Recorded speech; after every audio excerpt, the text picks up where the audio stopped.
আসসালামু আলাইকুম। তোমাদের সবাইকে আজকের ক্লাসে স্বাগতম।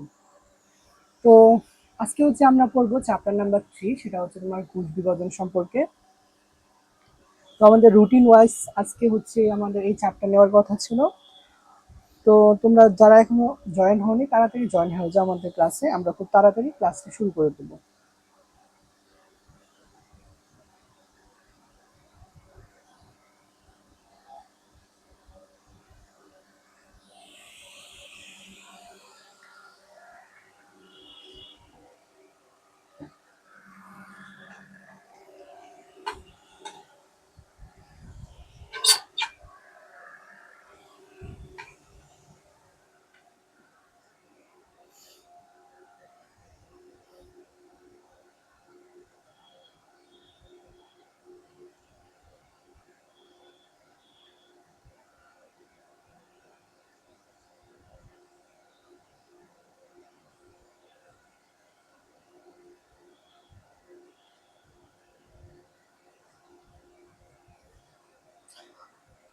তো তোমরা সকলে তাড়াতাড়ি জয়েন হয়ে যাও, আমরা তাড়াতাড়ি ক্লাসটি শুরু করে দিব।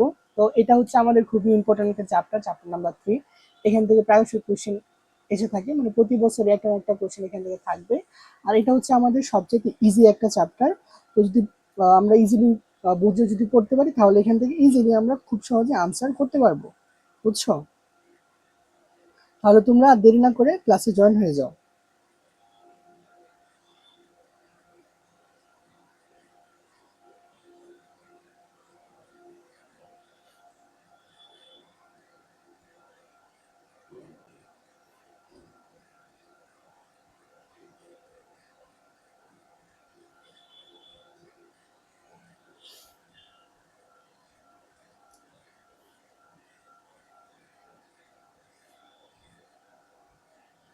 আচ্ছা, তাহলে আমরা আমাদের ক্লাসটি শুরু করি। হ্যাঁ, আজকে আমরা দেখবো তৃতীয় চ্যাপ্টার কোষ বিভাজন সম্পর্কে। হ্যাঁ, তো এখান থেকে আমরা শুরুতেই কোষ বিভাজনের ক্লাসিফিকেশনটা যদি একটু দেখি।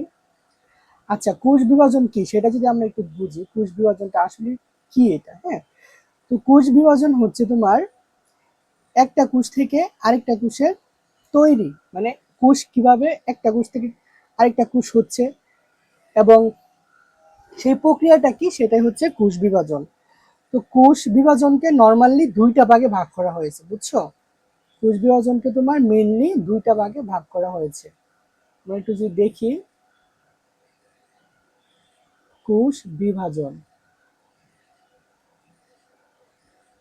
বুঝছো? কোষ বিভাজনকে তোমার মেইনলি দুইটা ভাগে ভাগ করা হয়েছে, একটা তোমার মাইটোসিস এবং আরেকটা তোমার মিওসিস। এটা তোমরা জানো, ঠিক আছে?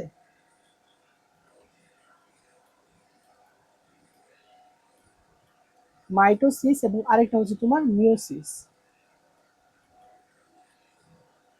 ঠিক আছে? আচ্ছা,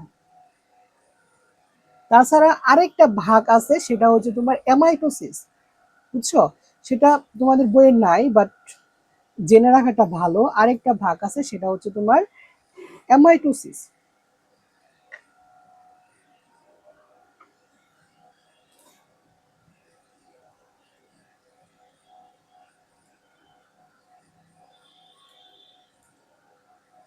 অ্যামাইটোসিস, হ্যাঁ, দেখো, অ্যামাইটোসিস হয় তোমার নিম্ন শ্রেণীর উদ্ভিদের ক্ষেত্রে।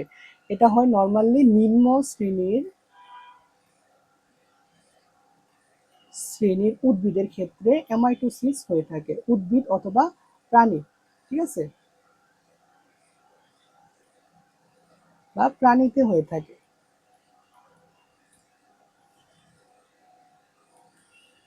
আচ্ছা, অ্যামাইটোসিস প্রক্রিয়াটা আসলে কি? দেখো, অ্যামাইটোসিস প্রক্রিয়াটা আসলে তেমন কিছু না, জাস্ট একটা কোষ থাকে। মনে করো এখানে তোমার একটা কোষ আছে, এটা একটা কোষ, এটা নিউক্লিয়াস, এটা মনে করো এখানে সাইটোপ্লাজম আছে। হুম, তো কি হয়, এটা তোমার ভেঙে, মনে করো একটা কোষ থাকে, এরকম খাঁজ তৈরি হয়, তারপর এরকম একটা খাঁজ তৈরি হয়, তার পরবর্তীতে মনে করো এই খাঁজটা আস্তে আস্তে গভীর হতে থাকে এবং এক সময় তোমার দুইটা কোষে পরিণত হয়ে যায়। মানে হচ্ছে মাঝ বরাবর তোমার একটা গর্তের মতো সৃষ্টি হয় এবং খাস তৈরি হয়, এবং এই খাস হচ্ছে তোমার দুই দিক থেকে ফিল আপ হয়, হ্যাঁ, দুই দিক থেকে পূর্ণ হয়ে তোমার দুইটা কোষ হয়ে যায়, অ্যামাইটোসিস। তো অ্যামাইটোসিস সম্পর্কে বেশি কিছু জানতে হবে না, জাস্ট তোমরা জাস্ট অ্যাডভান্স জানার জন্য কয়েকটা উদাহরণ যদি মনে রাখো তাহলে খুবই ভালো। অ্যামাইটোসিসের ক্ষেত্রে উদাহরণগুলো যদি আমরা একটু দেখি, সেটা হচ্ছে মনে রাখবা অ্যামাইটোসিস কাদের ক্ষেত্রে ঘটে। হ্যাঁ, অ্যামাইটোসিস হচ্ছে তোমার নিম্ন শ্রেণীর উদ্ভিদ এবং প্রাণীর ক্ষেত্রে ঘটে। তো আমরা উদাহরণ যদি কয়েকটা দেখি, সেটা হচ্ছে তোমার ইস্ট, তারপরে আছে আছে তোমার অ্যামিবা, এবং আছে হচ্ছে তোমার ব্যাকটেরিয়া। এই তিনটা উদাহরণ মনে রাখলে হবে।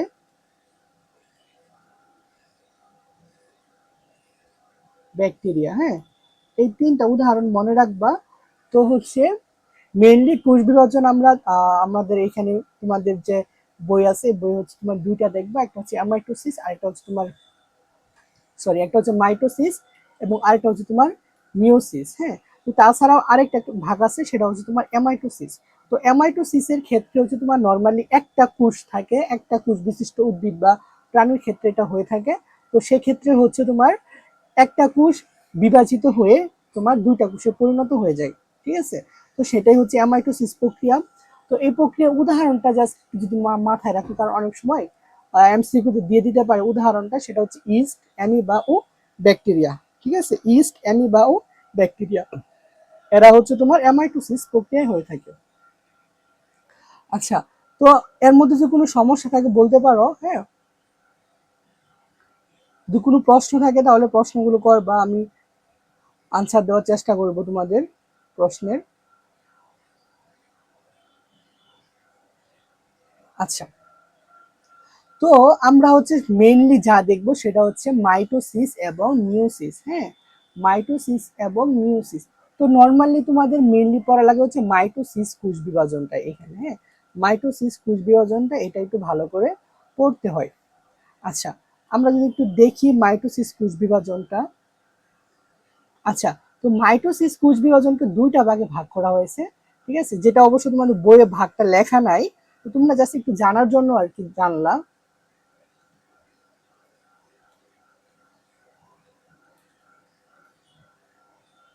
আচ্ছা, মাইটোসিসকে হচ্ছে তোমার দুইটা ভাগে ভাগ করা যায়। একটা হচ্ছে তোমার কেরিওকাইনেসিস,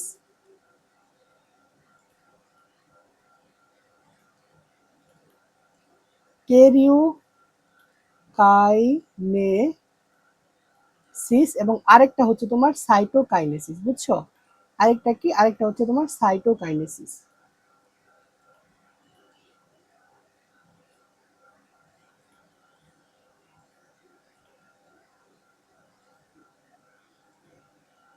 কেরিওকাইনেসিস এবং হচ্ছে তোমার সাইটোকাইনেসিস। হ্যাঁ,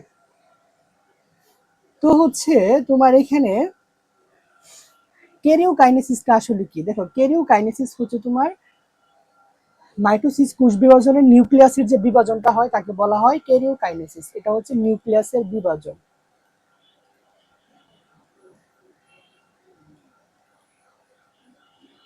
এটা হচ্ছে নিউক্লিয়াসের বিভাজন। আর সাইটোকাইনেসিস হচ্ছে তোমার সাইটোপ্লাজমের বিভাজন। হ্যাঁ, সাইটোকাইনেসিস কি, সাইটোকাইনেসিস হচ্ছে তোমার সাইটোপ্লাজমের বিভাজন।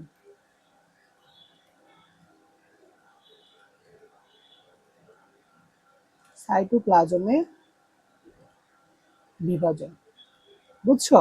তো এটা একটু মাথায় রাখবা।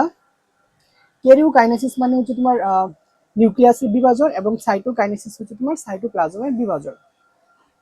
তো এখানে যে আমরা ধাপটা পড়ি না, পাঁচটা ধাপ থাকে না আমাদের, যে হচ্ছে তোমার কোষ বিভাজনের প্রোফেজ, মেটাফেজ, তারপর হচ্ছে মেটাফেজ, অ্যানাফেজ, টেলোফেজ। তো এগুলো হচ্ছে তোমার কেরিওকাইনেসিসের ধাপ। হ্যাঁ, কোষ বিভাজনের যে ধাপগুলো পড়ি এগুলো হচ্ছে তোমার কেরিওকাইনেসিসের ধাপ। ধাপগুলো হচ্ছে কেরিওকাইনেসিসের ধাপগুলো সব হচ্ছে কার, কেরিওকাইনেসিসের ধাপ হয়ে থাকে এখানে, বুঝছো? আচ্ছা, আরেকটা জিনিস আমরা একটু দেখি, সেটা হচ্ছে তোমার মাইটোসিসের ক্ষেত্রে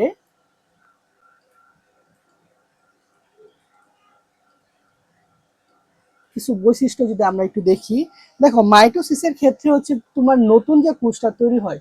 আচ্ছা, আরেকটা জিনিস একটু বোঝাই, মনে করো এটা একটা কোষ, এটা একটা কোষ, এটা বিভাজিত হয়ে তোমার হয়েছে দুইটা কোষ, ঠিক আছে, দুইটা কোষ হয়েছে, এই একটা কোষ, এই একটা কোষ। আচ্ছা, দেখো যে কোষ থেকে বিভাজিত হয়েছে তাকে আমরা বলবো হচ্ছে মাতৃকোষ, ঠিক আছে, তাকে কি বলবো, মাতৃকোষ, ঠিক আছে। আচ্ছা, এবং যে নতুন দুটা কোষ হয়েছে তাদেরকে বলবো হচ্ছে আমরা অপত্য কোষ, অপত্য কোষ। তার মানে যে কোষটা থেকে বিভাজিত হচ্ছে তাকে বলবো আমরা মাতৃকোষ, এবং বিভাজিত হওয়ার পরে আমরা নতুন যে কোষ পাচ্ছি তাকে বলবো হচ্ছে আমরা অপত্য কোষ। ওকে, তো এটা আমরা আশা করি বুঝতে পারছি। তো দেখো মাইটোসিস কোষ বিভাজনের ক্ষেত্রে তোমার নতুন যে কোষ হয়,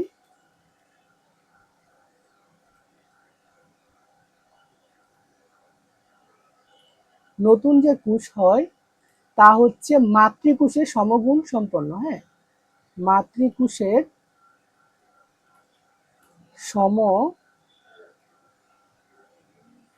সমগুণ সম্পন্ন, বুঝছো? যা নতুন যে কোষ হয় এই কোষটা হচ্ছে তোমার মাতৃকোষের সমগুণ সম্পন্ন হয়ে থাকে। আচ্ছা, তাছাড়া তোমার মাইটোসিস কোষ বিভাজনের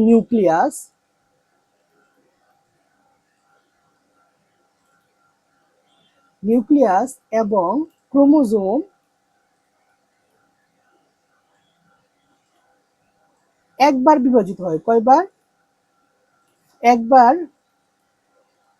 বিভাজিত হয়। এগুলো একটু মনে রাখবা। মাইটোসিস কোষ বিভাজনের নতুন যে কোষ হয় তা হচ্ছে মাতৃকোষের সমগুণ সম্পন্ন হয়ে থাকে, এবং নিউক্লিয়াস এবং ক্রোমোজোম হচ্ছে তোমার একবার বিভাজিত হয়। তো এগুলো একটু মাথায় রাখলে বিষয়টা হচ্ছে তোমাদের বুঝতে অনেকটা ইজি হয়ে যাবে। নয়তো আমরা যদি নয়তো যদি আমরা একটু পড়ি তাহলে দেখবা হচ্ছে একটু কঠিন লাগতে পারে। তো আগে আমরা কিছু বিষয় দেখে নিই, তারপর হচ্ছে আমরা মেইন পড়ায় যাব।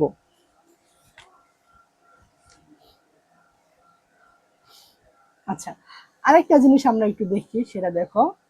আচ্ছা, হ্যাপ্লয়েড এবং ডিপ্লয়েড, হ্যাঁ, এই দুইটা জিনিস কি?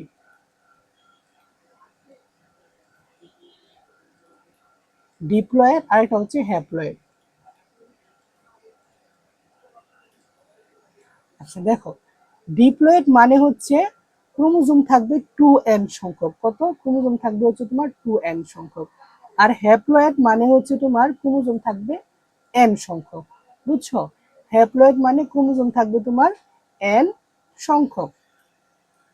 তাহলে ডিপ্লয়েড ক্রোমোজোম কোথায় থাকে? এটা হচ্ছে তোমার দেহকোষে থাকে। কোথায়? দেহ কোষ। আর হচ্ছে তোমার হ্যাপ্লয়েড যে ক্রোমোজোমটা থাকে সেটা হচ্ছে থাকে তোমার জনন কোষ, ঠিক আছে, জনন কোষ। তো জনন কোষ কারা? জনন কোষ হচ্ছে তোমার শুক্রাণু এবং ডিম্বাণু হচ্ছে তোমার জনন কোষ, বুঝছো? তো শুক্রাণু এবং ডিম্বাণু হচ্ছে তোমার জনন কোষ। তো মাইটোসিস কোষ বিভাজনে কি হয়? মাইটোসিস কোষ বিভাজনে নরমালি একটা কোষ থেকে তোমার দুইটা কোষ হয়। কি হয়? একটা কোষ থেকে দুইটা কোষ হয়। সেজন্য একে বলা হয় সমীকরণিক বিভাজন। হ্যাঁ, আমরা বলতে পারি মাইটোসিস কোষ বিভাজনের অপর নাম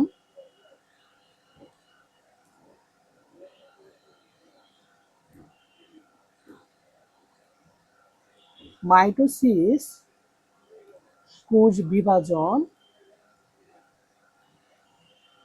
বিভাজনের অপর নাম আমরা বলতে পারি সমীকরণিক বিভাজন।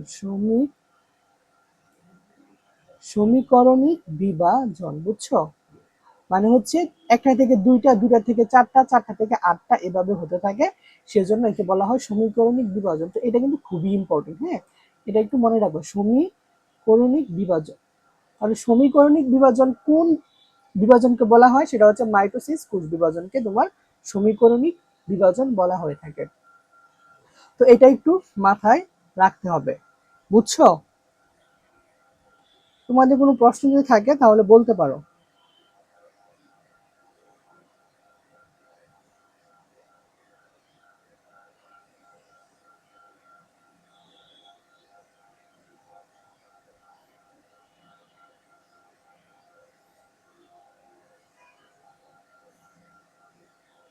আচ্ছা, তাহলে হচ্ছে আমরা সামনে আগাই, মেন পড়ায় যাই। তো দেখো আমরা হচ্ছে যাব হচ্ছে আমাদের মাইটোসিসের ধাপ সমূহ। হ্যাঁ, মাইটোসিসের আমরা একটু ধাপে যাই। ধাপে যাওয়ার আগে আমরা একটু চিত্রটা একটু ভালো করে দেখি। তো দেখো এখানে এই বাম পাশে আমরা একটা চিত্র দেখতে পাচ্ছি, এই পাশে আরেকটা আমরা চিত্র দেখতে পাচ্ছি। তো এই দুইটা চিত্রের মধ্যে ডিফারেন্ট আর কি। দেখো এই যে চিত্র আমরা দেখতে পাচ্ছি, এটা হচ্ছে তোমার যখন একটা কোষ বিভাজিত হয় না তখনকার অবস্থা। যখন একটা কোষ বিভাজিত হয় না বা যখন বিভাজনে অংশগ্রহণ করে না তখনকার অবস্থা হচ্ছে তোমার এটা, ঠিক আছে। আর যখন একটা কোষ বিভাজিত হয় তখন বিভাজনের প্রথম যে ধাপ প্রোফেজ, সেই প্রোফেজের সময় আমরা এটা দেখতে পাই। তাহলে আমরা কি কি দেখতে পাচ্ছি একটু দেখো।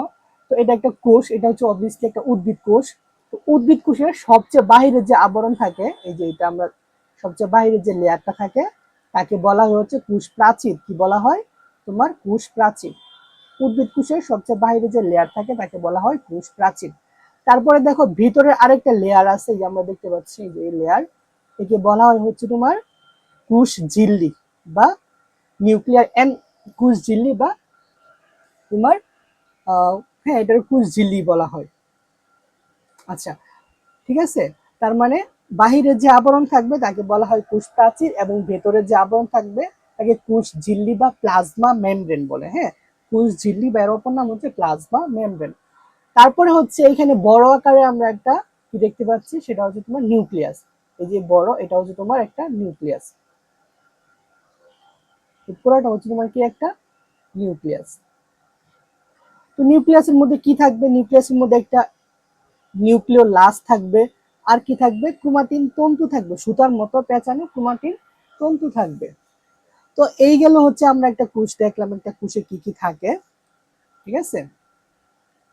আচ্ছা, তো এখন আসো, যখন একটা কোষ তোমার বিভাজনে শুরু হয়, তো বিভাজন শুরুর প্রথম যে পর্যায়টা থাকে সেই পর্যায়ে কি কি আমরা চেঞ্জ দেখতে পাই। হ্যাঁ, প্রথম পর্যায়ে হচ্ছে তোমার প্রোফেজ। তো প্রোফেজ পর্যায়ে আমরা দেখতে পাচ্ছি যে হচ্ছে তোমার নিউক্লিওলাসটা হচ্ছে এক পাশে চলে আসছে। তাছাড়া হচ্ছে দেখো এটা যদি আমি এখানে আঁকি, মাঝখানে এরকম একটা জিনিস থাকে।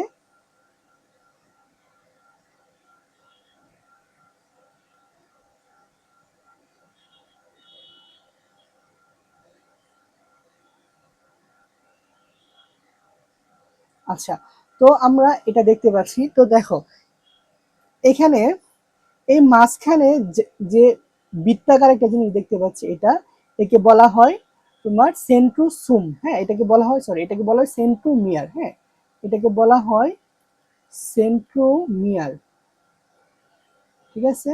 আচ্ছা, আর এই যে তোমার এই পাশে অংশ দেখতে পাচ্ছি, এই যে এগুলো এগুলো একে বলা হয় ক্রোমাটিড। একে বলা হয় ক্রোমাটিড, ঠিক আছে। তার মানে আমরা যে এখানে ক্রোমোজোম দেখতে পাচ্ছি, ক্রোমোজোমের মাঝখানে তোমার বৃত্তাকার যে অংশটা দেখতে পাচ্ছি তাকে বলা হয় সেন্ট্রোমিয়ার, এবং তার দুই পাশে যে আমরা অংশ দেখতে পাচ্ছি তাকে বলা হয় ক্রোমাটিড, ঠিক আছে।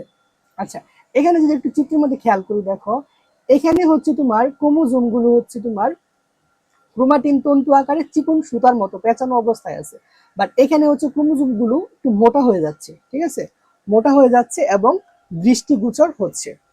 তো আমাদের দেখো এই যে ধাপগুলো আছে এখানকার, তোমার চিত্রগুলো অবশ্যই আঁকতে হবে, ঠিক আছে। পরীক্ষায় চিত্র অবশ্যই মাস্ট আমাদের আঁকতে হবে। তাছাড়া হচ্ছে আমাদের কিছু বৈশিষ্ট্য মাথায় রাখতে হবে। হ্যাঁ, কিছু বৈশিষ্ট্য মুখস্থ করতে হবে। তো চলো আমরা বৈশিষ্ট্যগুলো দেখে ফেলি যে কি কি বৈশিষ্ট্য আছে।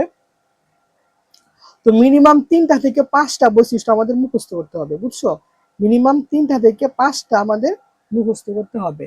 তাহলে হচ্ছে তোমার মাইটোসিস কোষ বিভাজনের প্রথম পর্যায় কি? প্রথম পর্যায় হচ্ছে তোমার প্রোফেজ। হ্যাঁ, প্রোফেজ, প্রোফেজ, প্রোফেজ, প্রোফেজকে কি বলা হয়? এটা হচ্ছে তোমার প্রথম পর্যায়। এটি হচ্ছে তোমার প্রথম পর্যায়, ঠিক আছে। এটা তো আর মুখস্থ করতে হবে, এটা তো আমরা বুঝতেই পারতেছি। হ্যাঁ, এটা হচ্ছে তোমার কি প্রথম পর্যায়। আচ্ছা, তারপর হচ্ছে আমরা কি দেখব, দেখো আমরা যদি একটু খেয়াল করি, তো এই পর্যায়ে নিউক্লিয়াসের আকারটা কিছুটা বড় হয়ে যায়। হ্যাঁ, কি হয়? নিউক্লিয়াসের আকারটা দেখো এইখানে নিউক্লিয়াসের আকার যা ছিল এখান থেকে এইখানে হচ্ছে তোমার প্রোফেজ পর্যায়ে নিউক্লিয়াসের আকারটা কিছুটা বড় হয়েছে, বুঝছো? তার মানে আমরা বলতে পারি নিউক্লিয়াসের আকার বড় হয়।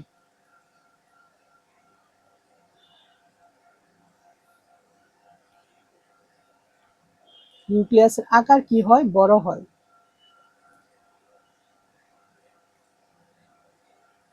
আচ্ছা, তার মানে দুইটা বৈশিষ্ট্য আমরা দেখলাম। তারপর হচ্ছে আমরা কি দেখব? আমরা আরেকটা জিনিস দেখি। দেখো, আরেকটা জিনিস মনে রাখবা, যে জল বিয়োজন হয় মানে হচ্ছে পানি হ্রাস পায়। সোজা কথা, কি হয়? পানি হ্রাস পায়। পানি হ্রাস পায়। হ্রাস পায় মানে কি? বের হয়ে যায় আর কি পানিটা, হ্যাঁ।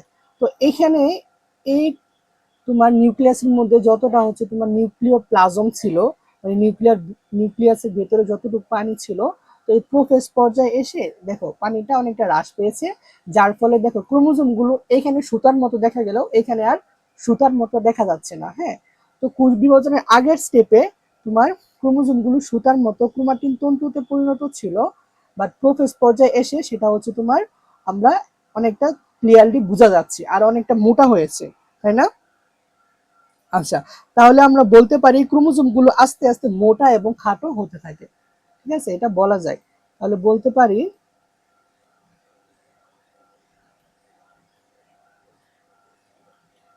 ক্রোমোজোম গুলো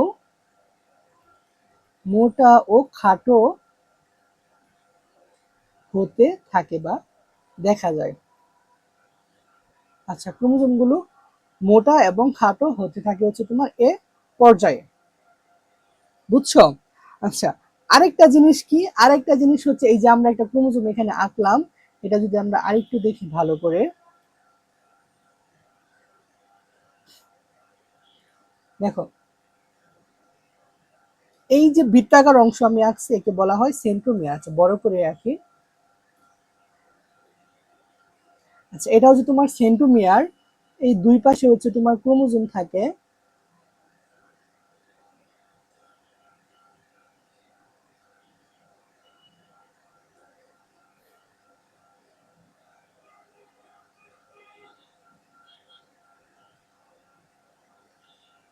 আচ্ছা, তাহলে আচ্ছা আমি এটা অন্য কালার দিয়ে আঁকি যাতে বুঝতে পারো।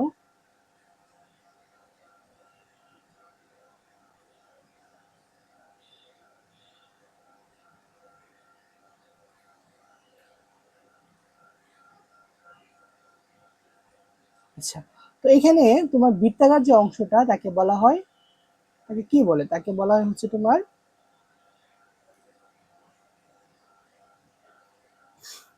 আচ্ছা তাকে বলা হচ্ছে তোমার সেন্ট্রোমিয়ার। এই যে বৃত্তাকার অংশটা আমরা দেখতে পাচ্ছি, যে বলা হচ্ছে তোমার সেন্ট্রোমিয়ার।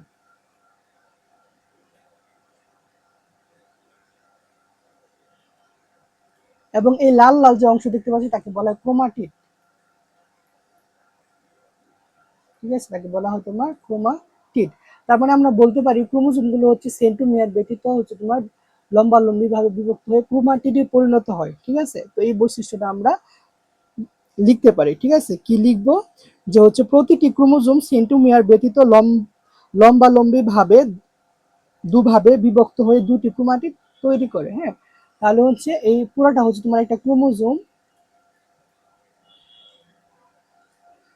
এই ক্রোমোজোম সেন্ট্রোমিয়ার মাঝখানে যে বৃত্তাকার অংশ দেখতে পাচ্ছি তা হচ্ছে তোমার সেন্ট্রোমিয়ার। তো সেন্ট্রোমিয়ারকে মাঝখানে রেখে তোমার ক্রোমাটিডে পরিণত হয়। তো তোমার দুটা ক্রোমাটিডে পরিণত হয় এবং লম্বা লম্বি ভাবে হচ্ছে তোমার বিভক্ত হয়। তো এটা হচ্ছে আমরা এখান থেকে এটা এই বৈশিষ্ট্যটা একটু মাথায় রাখবো, বুঝছো? তার মানে চিত্রের মধ্যে যদি দেখি যে এখানে তোমার থাকে সেন্ট্রোমিয়ার এবং দুই পাশে হচ্ছে তোমার কি থাকে? দুইটা ক্রোমাটিড থাকে। ঠিক আছে, কি থাকে? তোমার দুইটা ক্রোমাটিড। তো এই বৈশিষ্ট্যগুলো মাথায় রাখতে হবে। আরেকবার যদি একটু বলি, তো হচ্ছে প্রথমে কি হয়? আচ্ছা, প্রোফেজ হচ্ছে তোমার মাইটোসিস কোষ বিভাজনের প্রথম পর্যায়। তো এই পর্যায়ে হচ্ছে নিউক্লিয়াসের আকার কিছুটা বড় হয় এবং জল বিয়োজন ঘটে। জল বিয়োজন মানে হচ্ছে তোমার পানি হ্রাস পায়। তো পানি হ্রাস পাওয়ার ফলে কি হয়? ক্রোমোজোম গুলো হচ্ছে খাটো এবং মোটা হতে থাকে, যার ফলে হচ্ছে তোমার দৃষ্টিগোচর হয়। তো এই ইন্টারফেস মানে এই পর্যায়ে হচ্ছে ক্রোমোজোম গুলো আমরা মানে অণুবীক্ষণ যন্ত্রে দেখা যায় না, বাট হচ্ছে প্রোফেজ পর্যায়ে হচ্ছে তোমার ক্রোমোজোম গুলো হচ্ছে আলোক অণুবীক্ষণ যন্ত্রে দেখা যায়। তার মানে হচ্ছে তোমার দৃষ্টিগোচর হচ্ছে। আচ্ছা, তো তোমাদের এই যে বৈশিষ্ট্যগুলো আছে এই ধাপ থেকে এগুলো তোমাদের পড়লে হবে, আর বেশি কিছু লাগবে না। এবং এখন যদি আমরা পরবর্তী পর্যায়ে যাই, দেখো পরবর্তী পর্যায়ে হচ্ছে তোমার প্রো মেটাফেজ। কি প্রো মেটাফেজ? এটা কিন্তু খুবই ইম্পর্টেন্ট। আমরা যদি একটু ভালো করে খেয়াল করি চিত্রটা, প্রো মেটাফেজে কি হয়, দেখো এখানে তন্তুময় আমরা অংশ দেখতে পাচ্ছি। দেখো দেখো এই একটা অংশ এবং এই একটা অংশ, এই দুটা অংশকে বলা হয় মেরু। কি বলা হয়? মেরু। এবং মাঝখান বরাবর যে অংশটা থাকে তাকে বলা হয় বিষুবীয় অঞ্চল। মাঝখান বরাবর যে অংশ থাকে তাকে বলা হয় বিষুবীয় অঞ্চল। আচ্ছা, তো হচ্ছে দেখো দুই মেরু, এক মেরু থেকে আরেক মেরু পর্যন্ত তোমার কি থাকে, এরকম ফাইবার দেখতে পাচ্ছি। ঠিক আছে, আমরা কি দেখতে পাচ্ছি? ফাইবার দেখতে পাচ্ছি। একে বলা হয় স্পিন্ডল ফাইবার বা স্পিন্ডল তন্তু। ঠিক আছে, এই যে আমরা তন্তু দেখতে পাচ্ছি তাকে বলা হয় স্পিন্ডল ফাইবার বা স্পিন্ডল তন্তু। বুঝছো? আচ্ছা, আরেকটা জিনিস দেখো, এই এই চিত্রের মধ্যে হচ্ছে নিউক্লিওলাস যেটা ছিল আগের চিত্রে, সেটা হচ্ছে লুপ্ত প্রায় নিউক্লিওলাস বিলুপ্ত হয়ে যাচ্ছে প্রায়। হ্যাঁ, নিউক্লিওলাস প্রায় বিলুপ্ত হয়ে যাচ্ছে। আচ্ছা,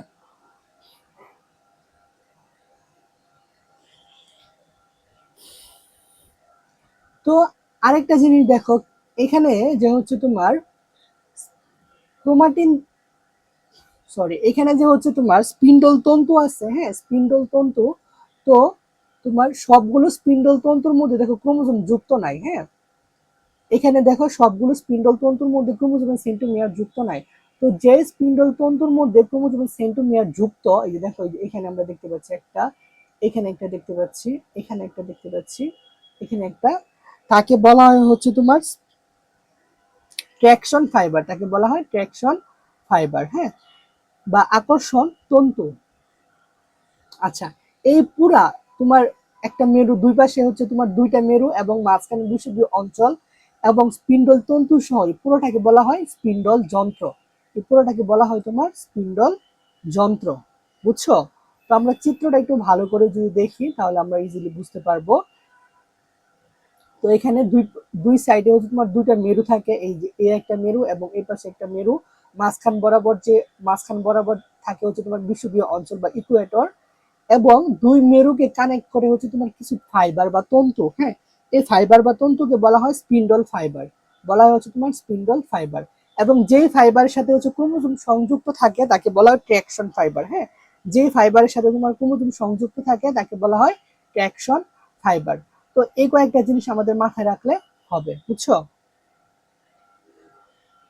তো আমরা বৈশিষ্ট্যের ক্ষেত্রে কি কি লিখবো, এখান থেকে আমরা লিখতে পারি, এক নম্বরে লিখবো হচ্ছে তোমার স্পিন্ডল যন্ত্রের স্পিন্ডল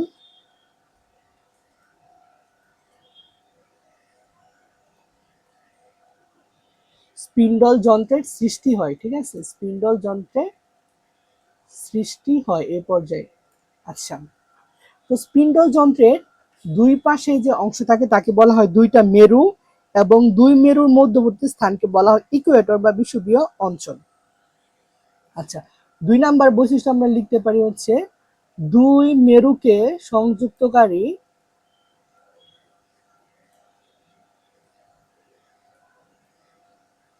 দেখো দুই মেরুকে সংযুক্তকারী ফাইবারকে বলা হয়,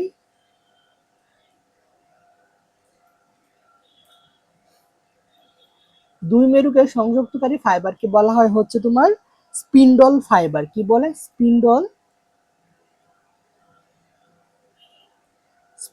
ফাইবার। দুই মেরুকে সংযুক্তকারী ফাইবারকে বলা হয় তোমার স্পিন্ডল ফাইবার। আচ্ছা, তিন নাম্বার বৈশিষ্ট্য আমরা কি লিখবো, দেখো যে স্পিন্ডল ফাইবারের সাথে আমরা লিখতে পারি যে স্পিন্ডল ফাইবারের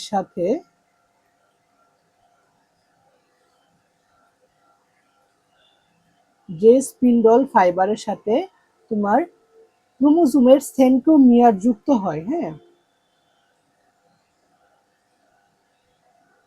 ক্রোমোজোমের সেন্ট্রোমিয়ার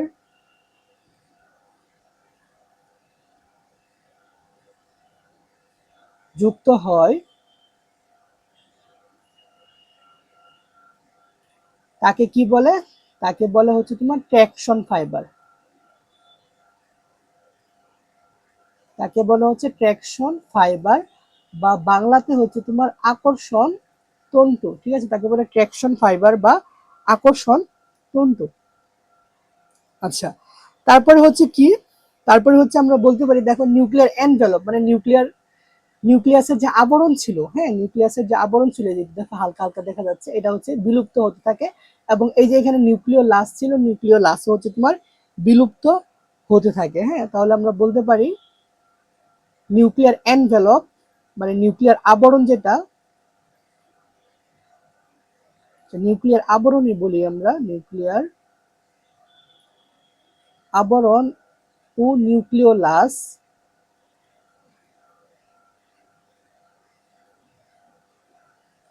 বিলুপ্ত হতে থাকে, বিলুপ্ত হতে থাকে। তাহলে আমরা কয়টা বৈশিষ্ট্য দেখলাম? চারটা। চারটার মধ্যে কি এক নাম্বার হচ্ছে তোমার স্পিন্ডল যন্ত্র সৃষ্টি হয় বা তৈরি হয়, স্পিন্ডল যন্ত্র তৈরি হয়। আচ্ছা, দুই নাম্বার কি দেখছি? দুই নাম্বার দেখছি দুই মেরু সংযুক্তকারী ফাইবারকে বলা হয় ট্র্যাকশন ফাইবার। তো এই যে এক মেরু এবং এটা হচ্ছে আরেকটা মেরু, তো দুইটা মেরু সংযুক্তকারী ফাইবারকে বলা হয় ট্র্যাকশন ফাইবার।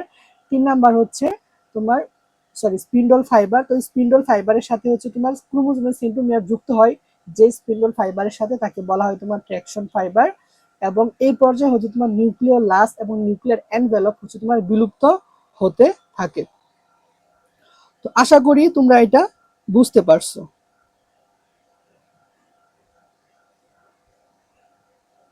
আচ্ছা দেখো, আমরা এই যে এই পাশে যে আমরা কোষ দেখতে পাচ্ছি, এটা হচ্ছে তোমার উদ্ভিদ কোষ, এটা হচ্ছে তোমার উদ্ভিদ কোষ। আর ডান পাশে যে কোষটা দেখতে পাচ্ছি, এটা হচ্ছে তোমার প্রাণী কোষ।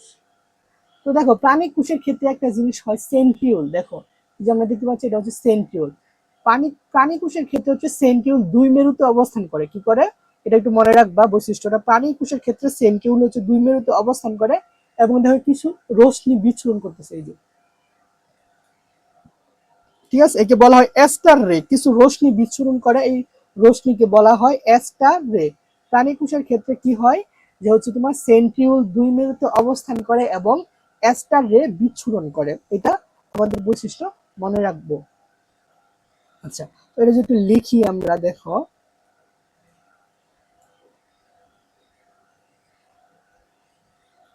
প্রাণী কোষের ক্ষেত্রে,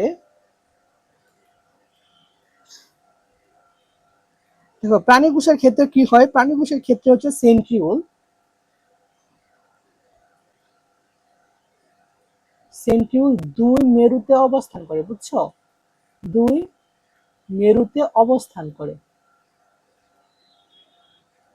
সেন্ট্রিওল দুই মেরুতে অবস্থান করে এবং কি করে, অ্যাস্টার রে বিচ্ছুরণ করে। তোমার কি করে? অ্যাস্টার রে বিচ্ছুরণ করে,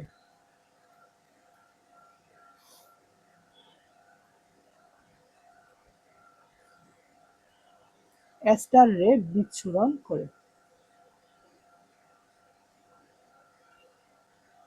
আচ্ছা, তাহলে এই কয়েকটা বৈশিষ্ট্য যদি আমরা মনে রাখি, তাহলে হচ্ছে আমাদের এই পর্যায়টা কভার হয়ে যাবে। এটা হচ্ছে তোমার কি, প্রোমেটাফেজ। প্রোমেটাফেজ হচ্ছে তোমার স্পিন্ডল যন্ত্র তৈরি হয়। তারপর হচ্ছে দুই স্পিন্ডল যন্ত্রের দুইটা মেরু থাকে এবং মধ্যবর্তী অংশকে বলা হয় ইকুয়েটর বা বিষুবীয় অঞ্চল। এবং দুই মেরুকে সংযুক্তকারী কিছু ফাইবার থাকে, এই ফাইবারকে বলা হয় স্পিন্ডল ফাইবার। এবং যে স্পিন্ডল ফাইবারের সাথে হচ্ছে তোমার ক্রোমোজোমের সেন্ট্রোমিয়ার সংযুক্ত হয়, তাকে বলা হয় ট্র্যাকশন ফাইবার। তারপর হচ্ছে তোমার কি নিউক্লিয়ার এনভেলপ এবং নিউক্লিওলাস বিলুপ্ত হতে থাকে। এবং প্রাণী কোষের ক্ষেত্রে হচ্ছে তোমার সেন্ট্রিওল দুই মেরুতে অবস্থান নেয়। হ্যাঁ, সেন্ট্রিওল দুই মেরুতে অবস্থান নেয় এবং অ্যাস্টার রে বিচ্ছুরণ করতে থাকে। কি করে? অ্যাস্টার রে বিচ্ছুরণ করে। তাহলে আমি আশা রাখতে পারি যে তুমি এই প্রোমেটাফেজটা আসলে বুঝতে পারছো।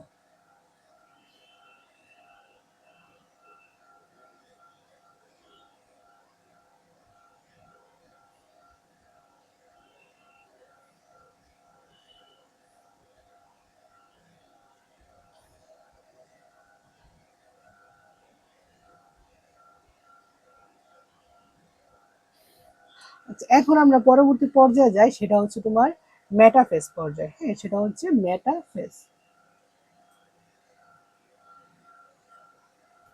মেটাফেজ পর্যায়। দেখো এই পর্যায়ে কি হয়, এই পর্যায়ে শুরুতে যদি আমরা দেখি তোমার ক্রোমোজোম গুলো হচ্ছে তোমার বিষুবীয় অঞ্চলে অবস্থান করে। কি করে, দেখো ক্রোমোজোম গুলো হচ্ছে সবগুলো একদম বিষুবীয় অঞ্চল বরাবর অবস্থান করতেছে। আর কি হয়, এই পর্যায়ে ক্রোমোজোম গুলোকে সবচেয়ে মোটা এবং খাটো দেখা যায়। কি হয়, সবচেয়ে মোটা এবং খাটো দেখা যায় এই পর্যায়ে। আচ্ছা, আরেকটা জিনিস একটু খেয়াল করো তো, যে এই পর্যায়ে কি তোমার কোনো নিউক্লিয়ার এনভেলপ এবং নিউক্লিওলাস কি আছে? দেখো নিউক্লিয়ার এনভেলপ এবং নিউক্লিওলাস সম্পূর্ণ বিলুপ্ত হয়ে গেছে, তাই না? এই যে পানি কোষে যদি দেখো, নিউক্লিয়ার এনভেলপ এবং নিউক্লিওলাস সম্পূর্ণ এই কোষে বিলুপ্ত হয়ে গেছে, সেটা আমরা বলতে পারি। নিউক্লিওলাস এবং নিউক্লিয়ার এনভেলপ সম্পূর্ণ বিলুপ্ত হয়ে যায় হচ্ছে তোমার এ দশায়। তাহলে আমরা বৈশিষ্ট্যগুলো যদি একটু লিখি,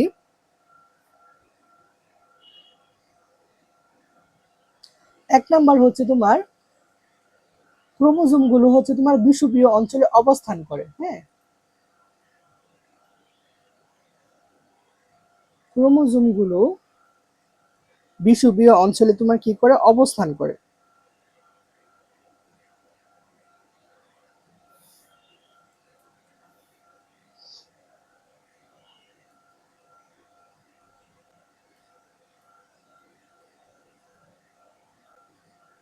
বিষুবীয় অঞ্চলে অবস্থান করে, প্রথম বৈশিষ্ট্যটা এটাই। ক্রোমোজোম গুলো হচ্ছে তোমার বিষুবীয় অঞ্চলে অবস্থান করে। আমরা যদি দেখি চিত্রের মধ্যে আমরা দেখতে পাচ্ছি, প্রাণী কোষের ক্ষেত্রে দেখো সবগুলো হচ্ছে সেম বিষুবীয় অঞ্চলে তোমার অবস্থান করতেছে, একদম মাঝ বরাবর ক্রোমোজোম গুলো অবস্থান করে। এখন 2 নম্বর বৈশিষ্ট্য যদি আমরা একটু দেখি ভালো করে, দেখো আর 2 নম্বর কি লিখতে পারি আমরা। 2 নম্বর দেখো, এর মধ্যে কোনো নিউক্লিয়ার আবরণ নাই এবং নিউক্লিওলাসও নাই। হ্যাঁ, নিউক্লিয়ার আবরণ নাই এবং নিউক্লিওলাসও আমরা এখানে দেখতে পাচ্ছি না। তার মানে বলতে পারি নিউক্লিয়ার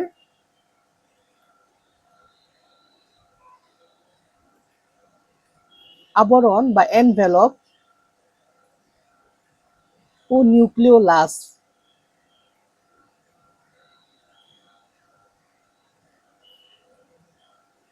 নিউক্লিওলাস সম্পূর্ণ বিলুপ্ত হয়ে যায়। কি হয় তোমার, সম্পূর্ণ বিলুপ্ত হয়, সম্পূর্ণ বিলুপ্ত হয়ে যায়। এটা আমাদের, আমরা চিত্র থেকে দেখতে পাচ্ছি। তো এই বৈশিষ্ট্যগুলো পড়ার সময় চিত্রটা একটু মাথায় রাখবা, তাহলে দেখবো অনেকটা ইজি হয়ে যাবে। তো কি হয়, নিউক্লিয়ার আবরণ এবং নিউক্লিওলাস সম্পূর্ণ বিলুপ্ত হয়ে যায়। তার পরবর্তী 3 নম্বর বৈশিষ্ট্য আমরা কি দেখবো, দেখো 3 নম্বর বৈশিষ্ট্য যদি আমরা একটু দেখি ভালো করে, তো এই পর্যায়ে ক্রোমোজোম গুলো সবচেয়ে খাটো এবং মোটা হয়। হ্যাঁ, তাহলে আমরা বলতে পারি ক্রোমোজোম গুলো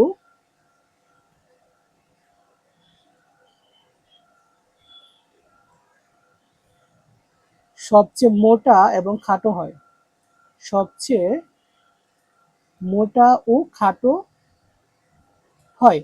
তো এটা খুবই ইম্পর্টেন্ট একটা বৈশিষ্ট্য। হ্যাঁ, সবচেয়ে মোটা এবং কি হয়, সবচেয়ে খাটো হয়ে থাকে এই পর্যায়ে। তাহলে আমরা 3টা বৈশিষ্ট্য আমরা ইজিলি আমরা মনে রাখতে পারবো। আচ্ছা,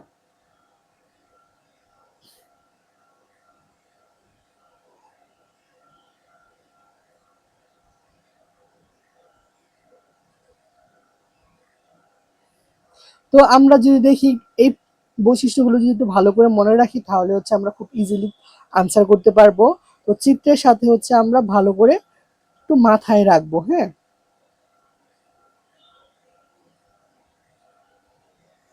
আচ্ছা, আরেকটা বৈশিষ্ট্য আমরা লিখতে পারি যে এই পর্যায়ে হচ্ছে ক্রোমোজোমের যে ক্রোমাটিড গুলো থাকে, তো ক্রোমাটিড গুলোর বিকর্ষণ শুরু হয়। হ্যাঁ, এটা আমরা লিখতে পারি যে ক্রোমাটিড, ক্রোমাটিড গুলোর বিকর্ষণ শুরু হয়, বিকর্ষণ শুরু হয়, ক্রোমাটিড গুলো কি হয় তোমার, বিকর্ষণ শুরু হয়। তো এই কয়েকটা বৈশিষ্ট্য আমাদের এখান থেকে মনে রাখলে হবে। ঠিক আছে, আচ্ছা, তাহলে কি কি, প্রথমে হচ্ছে ক্রোমোজোম গুলো হচ্ছে তোমার বিষুবীয় অঞ্চলে অবস্থান করে। তারপরে হচ্ছে এই পর্যায়ে ক্রোমোজোম গুলো হচ্ছে সবচেয়ে খাটো এবং মোটা দেখা যায়। এবং এই পর্যায়ে আমরা কোনো নিউক্লিওলাসও দেখতে পাচ্ছি না এবং নিউক্লিয়ার এনভেলপও দেখতে পাচ্ছি না। তার মানে হচ্ছে নিউক্লিওলাস এবং নিউক্লিয়ার এনভেলপ হচ্ছে সম্পূর্ণ বিলুপ্ত হয়ে যায়। এবং যে তোমার ক্রোমাটিড গুলো থাকে, ক্রোমাটিড গুলো হচ্ছে তোমার কি হয়, ক্রোমাটিড গুলো হচ্ছে তোমার বিকর্ষণ শুরু করে, একে অপরকে তোমার একে অপরকে বিকর্ষণ শুরু করে এই পর্যায়ে। আচ্ছা, এবং পরবর্তী পর্যায়ে যদি আমরা দেখি, দেখো সেটা হচ্ছে তোমার অ্যানাফেজ পর্যায়। সেটা হচ্ছে তোমার অ্যানাফেজ পর্যায়। এই পর্যায়ে আরেকটা নাম হচ্ছে গতি পর্যায়।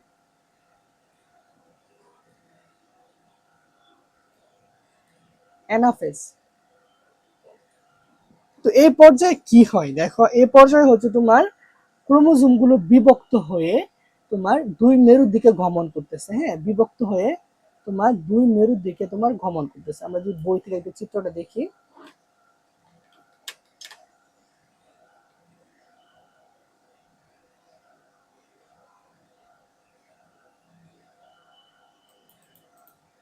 দেখো এখানে আমরা দেখতে পাচ্ছি এই পর্যায়ে হচ্ছে তোমার ক্রোমোজোম গুলো বিভক্ত হয়ে দুই মেরুর দিকে যাচ্ছে। তো যখন মেরুর দিকে যাচ্ছে তখন এই যে তোমার বৃত্তের মতো, এটা হচ্ছে সেন্ট্রোমিয়ার।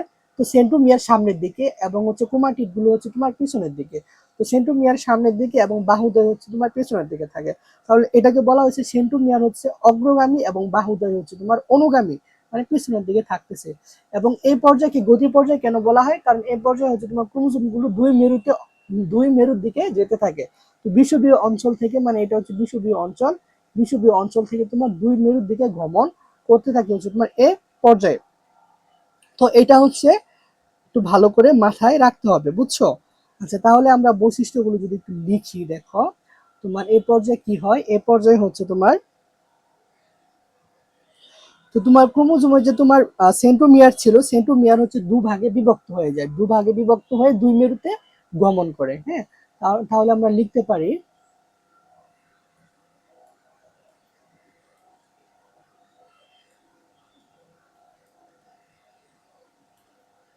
সেন্ট্রোমিয়ার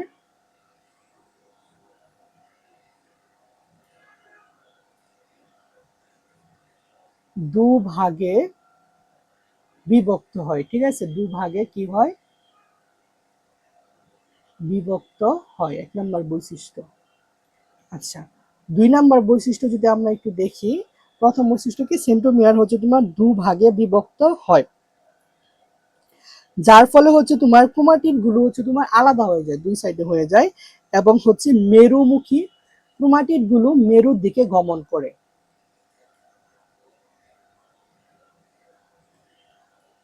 ক্রোমাটিড গুলো মেরুর দিকে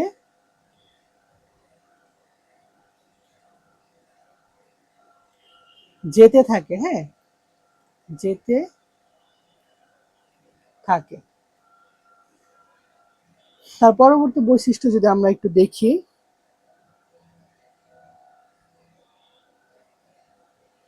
আচ্ছা, তো যখন মেরুর দিকে যায় তখন কি হয়। হ্যাঁ, যখন মেরুর দিকে যায় তখন হচ্ছে সেন্ট্রোমিয়ার থাকে অগ্রগামী,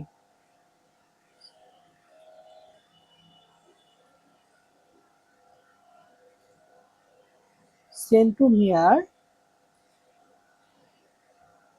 থাকে অগ্রগামী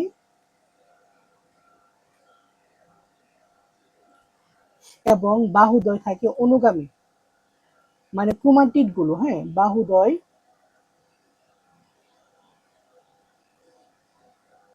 থাকে হচ্ছে তোমার অনুগামী, পিছনের দিকে। ঠিক আছে, তার মানে সেন্ট্রোমিয়ার থাকে হচ্ছে অগ্রগামী এবং বাহুদ্বয় থাকে হচ্ছে তোমার অনুগামী। তো এই যে তারা হচ্ছে দুই মেরুর দিকে যাচ্ছে, তখন হচ্ছে তাদের তোমার দেখতে একরকম ইংরেজি অক্ষরের মতো দেখা যায়। হ্যাঁ, যখন তারা দুই মেরুর দিকে যায় তখন তাদের দেখতে হচ্ছে তোমার ইংরেজি তোমার ভি এল জে আই, এই চারটা অক্ষরের মতো দেখা যায়। তো চারটা অক্ষরের সাথে হচ্ছে তোমার চারটা অক্ষরকে চারটা নাম দেওয়া হয়েছে, বুঝছো? চারটা অক্ষরকে তোমার চার রকমের নাম দেওয়া হয়েছে। সেটা যদি আমরা দেখি, দেখো একটু,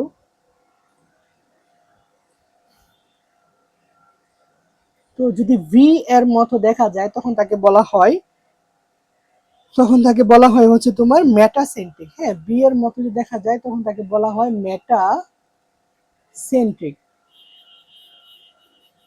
আচ্ছা, ভি তারপরে যদি তোমার এল এল এর মতো যদি দেখা যায় তখন তাকে বলা হয় সাবমেটাসেন্ট্রিক। কি, সাব মেটাসেন্ট্রিক। আচ্ছা, যদি জে এর মতো দেখা যায় তখন তাকে বলা হয় হচ্ছে তোমার অ্যাক্রোসেন্ট্রিক। কি বলা হয়? অ্যাক্রোসেন্ট্রিক।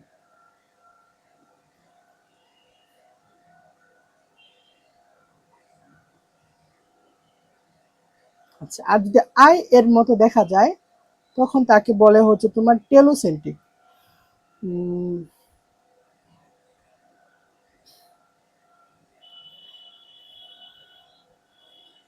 আই এর মতো দেখা যায় তখন তাকে বলা হয় হচ্ছে তোমার টেলোসেন্ট্রিক।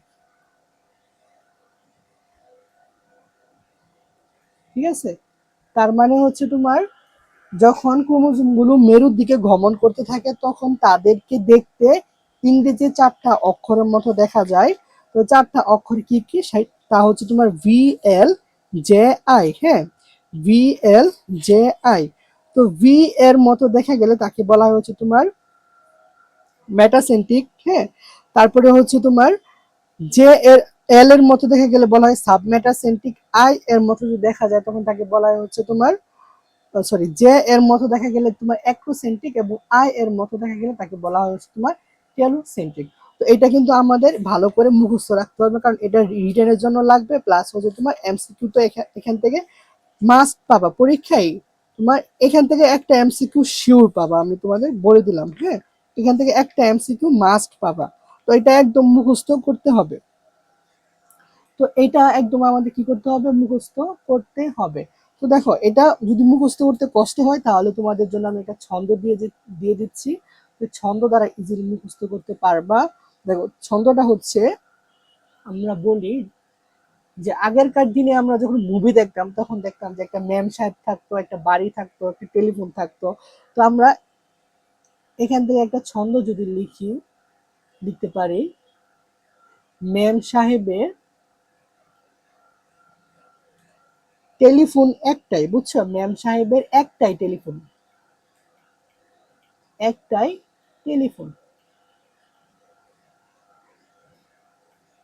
ঠিক আছে, তো আগেরকার দিনে যারা একটু তোমার একটু বড়লোক টাইপের ছিল তাদের বাসায় টেলিফোন থাকতো, এবং তাদের যে তোমার গৃহিণী ছিল তাদেরকে ম্যাম সাহেব বলা হতো। হ্যাঁ, তো বলতে পারো যে ম্যাম সাহেবের টেলিফোন একটাই।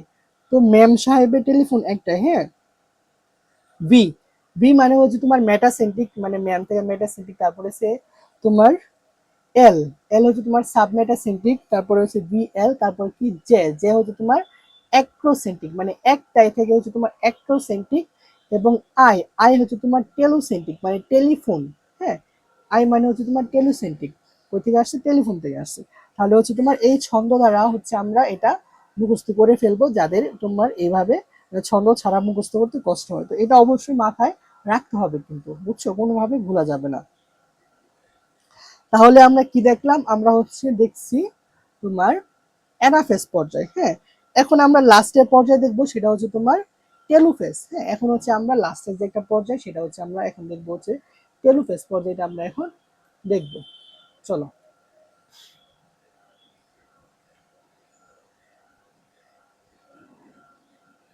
টেলুফেজ পর্যায়। তো এখানে যদি আমরা একটু দেখি ভালো করে চিত্রটা, তার মানে এইখানে হচ্ছে প্রোফেজ পর্যায়ের ক্ষেত্রে যা হইতো তার উল্টা হবে। হ্যাঁ, প্রোফেসের ক্ষেত্রে জল কি হইতো? বিয়োজন হইতো, মানে জল হ্রাস পাইতো। তো এখানে হচ্ছে জল আসবে, মানে জল আবার তোমার নিউক্লিয়াসের মধ্যে হচ্ছে তোমার জলের আসবে আর কি। তারপরে হচ্ছে তোমার আগের পর্যায়ে কি ছিল? ক্রোমোজোম গুলো হচ্ছে তোমার দৃষ্টিগোচর হতো প্রোফেসে। তো এখানে হচ্ছে ক্রোমোজোম গুলো আস্তে আস্তে সুতার মতো পেঁচিয়ে যাবে, এবং নিউক্লিওলাস এবং নিউক্লিয়ার এনভেলপ আবার পুনরায় ফিরে আসবে। দেখো, নিউক্লিওলাস এটা এবং নিউক্লিয়ার এনভেলপ হচ্ছে পুনরায় ফিরে আসছে। নিউক্লিওলাস এবং এই যে হচ্ছে নিউক্লিয়ার এনভেলপ, আবরণটা কি হয়েছে? পুনরায় ফিরে আসছে। এবং স্পিন্ডল যন্ত্র ছিল, স্পিন্ডল যন্ত্র বিলুপ্ত হয়ে যাচ্ছে। ঠিক আছে, স্পিন্ডল যন্ত্র কি হচ্ছে তোমার? বিলুপ্ত হয়ে যাচ্ছে। এগুলো হচ্ছে আমরা চিত্র থেকে দেখতে পাচ্ছি। তাহলে হচ্ছে দেখো, লুপ্তপ্রায় স্পিন্ডল যন্ত্র। তো এখান থেকে হচ্ছে আমরা আমাদের বৈশিষ্ট্যগুলো পড়ে ফেলবো। আচ্ছা, প্রাণী কোষের ক্ষেত্রে কি হয় যদি একটু দেখো। প্রাণী কোষের ক্ষেত্রে হচ্ছে তোমার দুই পাশে হচ্ছে তোমার নিউক্লিয়াস থাকে দুইটা, এবং এখানে হচ্ছে স্পিন্ডল যন্ত্র আস্তে আস্তে বিলুপ্ত হয়ে যাচ্ছে। তারপরে হচ্ছে তোমার ক্রোমোজোম গুলো হচ্ছে তোমার আরো পেঁচিয়ে যাচ্ছে। প্রোফেজের পুরা উল্টা, এখানে প্রোফেজের পুরা উল্টা হবে, ঠিক আছে। আচ্ছা, তো এখান থেকে বৈশিষ্ট্যগুলো যদি আমরা লিখি, দেখো বৈশিষ্ট্যগুলো হচ্ছে 1 নাম্বার, তো প্রোফেজে ছিল পানির বিয়োজন ঘটবে, এখানে হচ্ছে পানির যোজন ঘটবে, হ্যাঁ, পানি বৃদ্ধি পাবে আর কি, পানির যোজন ঘটবে, যোজন ঘটবে।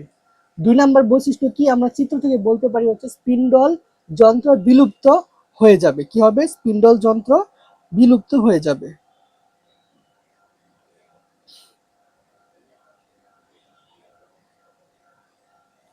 স্পিন্ডল যন্ত্র বিলুপ্ত হয়ে যাবে, বিলুপ্ত হয়ে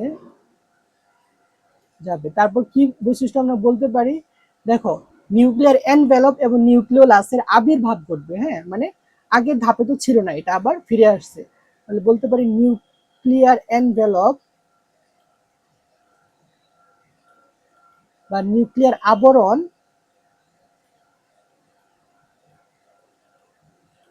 নিউক্লিয়ার এনভেলপ ও নিউক্লিওলাস,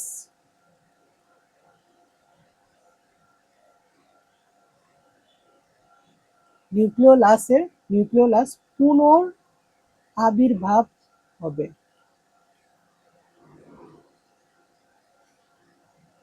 আবির্ভাব ঘটবে, ঠিক আছে। আচ্ছা, আর কি বৈশিষ্ট্য আমরা দেখতে পাচ্ছি, দেখো এখানে হচ্ছে ক্রোমোজোম গুলো হচ্ছে তোমার সরু হয়ে যাচ্ছে এবং চিকন হয়ে যাচ্ছে, ঠিক আছে, ক্রোমোজোম গুলো সরু এবং চিকন হয়ে যাচ্ছে এবং লম্বা হয়ে যাচ্ছে, তাহলে আমরা বলতে পারি ক্রোমোজোম গুলো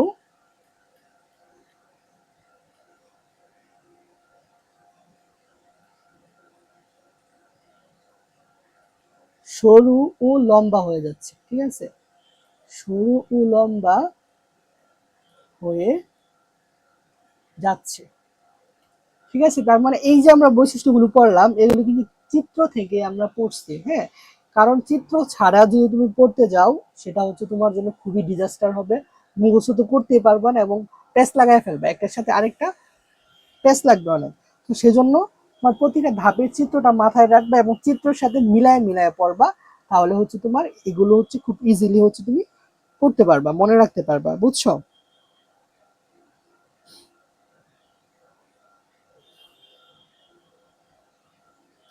আচ্ছা, তো এই কয়েকটা বৈশিষ্ট্য আমাদের এখান থেকে মনে রাখলে হবে। তো এই যে আমরা এই 5টা ধাপ পড়ছি, একে বলা হয় হচ্ছে কেরিওকাইনেসিস, মানে হচ্ছে নিউক্লিয়াস বিভাজন। তো এখানে একটা দেখো, একটা কোষের মধ্যে 2টা নিউক্লিয়াস, এই একটা নিউক্লিয়াস, এই আরেকটা নিউক্লিয়াস, এই যে নিউক্লিয়াসের বিভাজন, বিভাজনকে হচ্ছে তোমার 5টা ভাগে ভাগ করা হয়েছে। তার পরবর্তীতে যা ঘটবে সেটা হচ্ছে তোমার সাইটোকাইনেসিস বা সাইটোপ্লাজমের বিভাজন, তার পরবর্তীতে যা ঘটবে সেটা হচ্ছে তোমার সাইটোকাইনেসিস বা সাইটোপ্লাজমের বিভাজন, সেটা হচ্ছে আমরা শুরুতে দেখছিলাম সাইটোকাইনেসিস বা সাইটোপ্লাজমের বিভাজন। তো এই সাইটোকাইনেসিস ক্ষেত্রে কি হয়, তোমার সাইটোপ্লাজমটা সেটা যদি আমরা দেখি ভালো করে,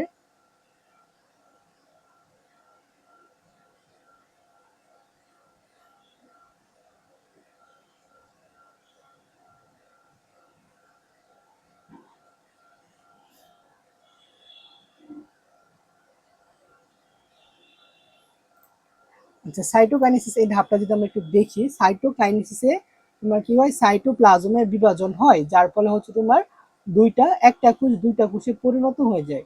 তো এইখানে দেখো এই মাঝ বরাবর একটা খাঁজ তৈরি হয়, এই যে এরকম খাঁজ তৈরি হয়, খাঁজ তৈরি হতে থাকে এবং এটা আস্তে আস্তে বৃদ্ধি পায়, বৃদ্ধি পেতে পেতে 2 সাইড দিয়ে বৃদ্ধি পায়, বৃদ্ধি পেতে পেতে এক সময় দুইটা দুইটা খাঁজ একে অপরকে টাচ করে, যার ফলে হচ্ছে তোমার 2টা কোষ আলাদা হয়ে যায়। তো এই যে তোমার 2টা কোষ আলাদা হয়ে যাচ্ছে, সাইটোপ্লাজমের যে বিভাজন, একে বলা হয় সাইটোকাইনেসিস। তো সাইটোকাইনেসিসের মাধ্যমে হচ্ছে তোমার একটা কোষ পূর্ণাঙ্গ ভাবে বিভাজিত হয়ে থাকে।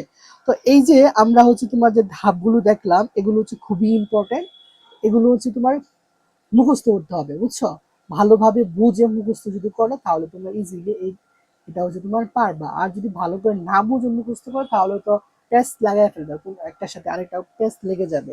তো তোমরা যদি ক্লাসটি ভালো করে করো তাহলে আশা করি বুঝবা, এবং যে যদি কোনো জায়গায় সমস্যা থাকে তাহলে সেটা তো অবশ্যই আমাকে বলবা, এবং একটা জিনিস যদি না বুঝো তাহলে সেটা আবার পুনরায়, হ্যাঁ, তোমার হাইলাইট করে দেখো, তাহলে এই বিষয়টা আরো ইজিলি বুঝতে পারবা।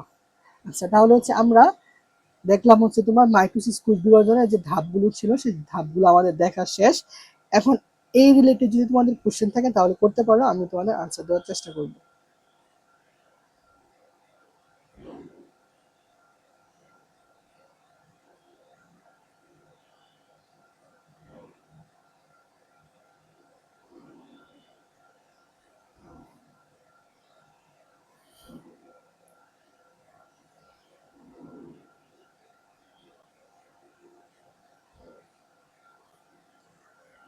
আচ্ছা ঠিক আছে, তাহলে আমি আশা করতে পারি তোমরা এটা বুঝছো। এখন পরবর্তীতে যে আমরা যাই, এখন হচ্ছে আমরা দেখবো মাইটোসিসের গুরুত্ব। দেখো, মাইটোসিস মানে কি? মাইটোসিস কোষ বিভাজনের মাধ্যমে হচ্ছে তোমার একটা উদ্ভিদ বা প্রাণীর বা দেহ গঠিত হয়। কি হয়? তোমার দেহ গঠিত হয়, মানে বৃদ্ধি পায় সংখ্যায়, দেহ গঠিত হয়। একটা কোষ থেকে দুটা কোষ হয়, দুটা থেকে চারটা, চারটা থেকে আটটা, এইভাবে হচ্ছে তোমার পূর্ণাঙ্গ বিভাজনের মাধ্যমে তোমার একটা কোষ থেকে একটা পূর্ণাঙ্গ প্রাণী তৈরি হয়ে থাকে। ঠিক আছে? তো আমরা বুঝ তোমার এখানে যে তোমার যে গুরুত্বগুলো আছে, গুরুত্ব অবশ্যই করতে হবে, কারণ গুরুত্বটা 4 নাম্বারের জন্য আসে রিটেনে, 4 নাম্বারের জন্য সৃজনশীলে আসে। তো গুরুত্ব আমরা যদি পড়ি, তাছাড়া হচ্ছে কি করে এই কোষ বিভাজন তোমার দেহের ক্ষয় পূরণ করে, দেহের ক্ষয় পূরণ করে। আচ্ছা, কি করে দেহের ক্ষয় পূরণ করে? ক্ষয় পূরণ কিভাবে? মনে করো তোমার কোনো জায়গায় কেটে গেছে, বা তোমার আমাদের দেহের অনেকগুলো কোষ আছে যারা হচ্ছে প্রতিনিয়ত মারা যাচ্ছে। তো এই কোষগুলো যদি পুনরায় রিপেয়ার না হতো, মানে পুনরায় বিভাজিত না হয়ে নতুন কোষ তৈরি না হতো, তাহলে হচ্ছে মানুষের লং লাস্টিং হতে পারতো না, তাহলে মানুষ খুব অল্প সময়ের মধ্যে মারা যেত। আবার তাছাড়া অনেক সময় কোনো অ্যাক্সিডেন্ট বা বিভিন্ন কারণে আমাদের দেহ কোথাও কেটে যায়, হ্যাঁ, তো সেই জায়গায় কি হয়? সেই জায়গায় দেখা যায় যে ধীরে ধীরে আস্তে আস্তে সেই জায়গাটা ঠিক হয়ে যাচ্ছে। তার মানে দেহের ক্ষয়পূরণে ভূমিকা পালন করে হচ্ছে তোমার মাইটোসিস কোষ বিভাজন। তাছাড়া তোমার একটা ছোট্ট উদ্ভিদ থেকে একটা পূর্ণাঙ্গ উদ্ভিদে পরিণত হওয়া, এবং একটা ছোট্ট একটা কোষ থেকে মানে পুরো একটা মানুষ তৈরি হওয়া বা পুরো একটা প্রাণী তৈরি হওয়া, এগুলো হচ্ছে তোমার মাইটোসিস কোষ বিভাজনের ফল। এগুলো কি? মাইটোসিস কোষ বিভাজনের ফল। তো আমরা যদি একটু বই থেকে যদি আমরা একটু দেখি, তোমার মাইটোসিস গুরুত্ব যদি দেখি,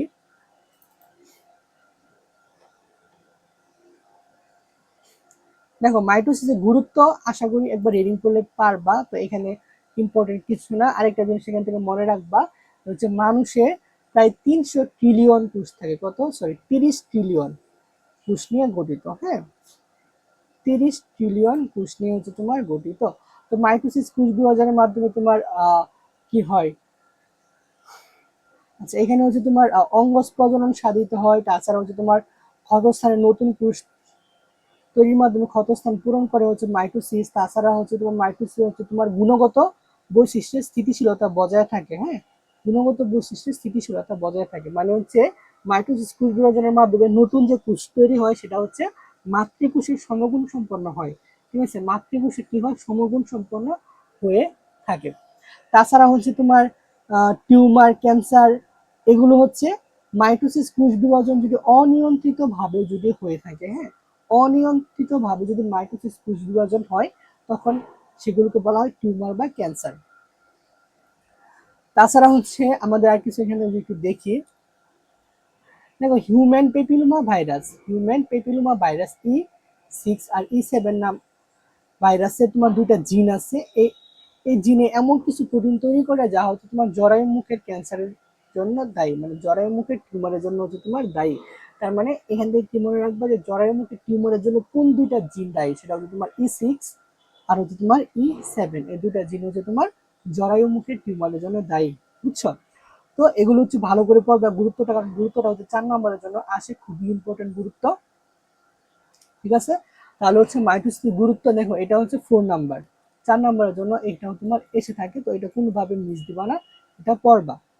তো মাইটোসিসের মাধ্যমে তোমার তোমার কি হয়? যে তোমার নতুন যে কোষটা তৈরি হয় অপত্য কোষ, সেই অপত্য কোষ হচ্ছে তোমার একদম সেম হুবহু কপি, মাতৃকোষের হুবহু কপি হয়ে থাকে।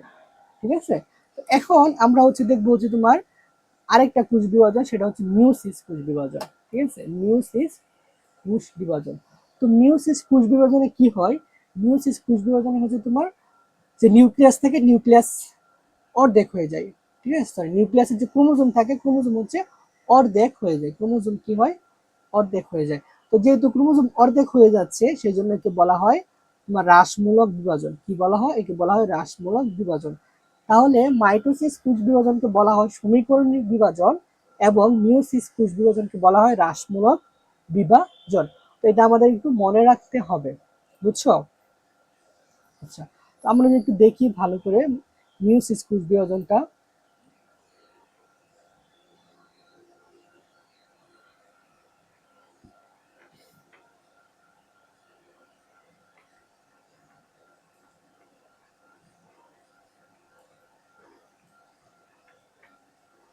মিওসিস কোষ বিভাজন,